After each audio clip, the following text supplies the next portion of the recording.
This is the book of Esther, chapters 1 through 10. Yeah. God's not named, but his hand's still near. Through the silence of the story, his voice is clear. What they meant for death, he turned to life. For such a time as this, he broke the night. It started with a king on a throne so grand. Esther 1:12, Queen Vashti refused to come at the king's command. The crown was gone, her seat left bare, so the search began. Who would wear it there? Esther 2:7, he was bringing up Hadassah, that is Esther, the daughter of his uncle, orphaned, raised by Mordecai, humble. Esther 2:17, the king loved Esther more than all the women. Hebrew girl chosen, destiny hidden, but trouble rose in the courts of pride. Esther 3:6, Haman sought to destroy all the Jews worldwide. Esther 3:13, letters were sent to kill, to destroy, to annihilate all Jews. The decree spread fast with blood in the news. Mordecai wept with ashes and cries.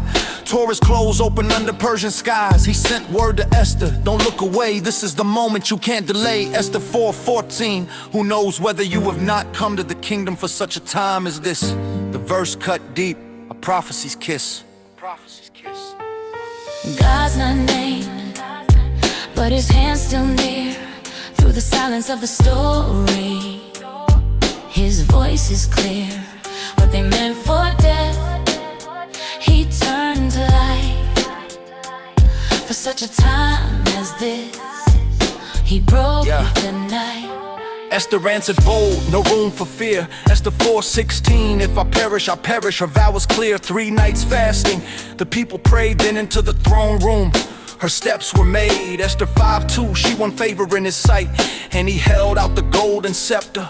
God's hidden power moved her protector. She set a feast, then another again, waiting for the hour the truth would descend. That night the king couldn't find sleep. Esther 6:1, the king gave orders to bring the book of memorable deeds. So deep they read how Mordecai saved the throne, the honor prepared for him alone. Esther 7:6, a foe, an enemy, this wicked Haman. The queen spoke truth, no need for explaining. Esther 7:10, so they hanged Haman on the gallows that he had prepared for Mordecai. The snare he built became his goodbye.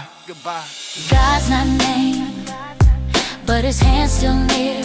Through the silence of the story, his voice is clear.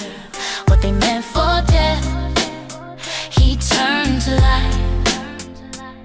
For such a time as this, he broke the night. But the decree still stood, the danger alive. So Esther pleaded, let my people survive. Esther 8:11, the king allowed the Jews to gather and defend their lives. The tables turned, their hope revived. Esther 8:17, the Jews had light and gladness and joy and honor. The fear of God spread stronger and stronger. Enemies shook when the Jews rose bold. The story flipped, just like foretold. Esther 9:1. On the very day when the enemies of the Jews hoped to gain the mastery, the reverse occurred. The covenant stood, the promise secured. Esther 9:5, the Jews struck all their enemies with the sword. Deliverance came by the will of the Lord. Esther 9:22, days turned from sorrow into gladness, mourning into a holiday. So Purim was born, still kept today, feasting in gifts, a story remembered, the hand of God and the silence rendered. Esther 10:3, Mordecai the Jew was second in rank to King Ahasuerus, honored by all, God's justice glorious. From orphan to queen, from exile to throne, a story of courage when God seemed unknown. Though his name was hidden, his hand was shown. Through every decree, his power was known. From ashes to honor, the night to the day, for such a time as this, he made a way. God's not named, but his hand's still near. Through the silence of the story, his voice is clear. What they meant for death, he turned to life. For such a time as this, he broke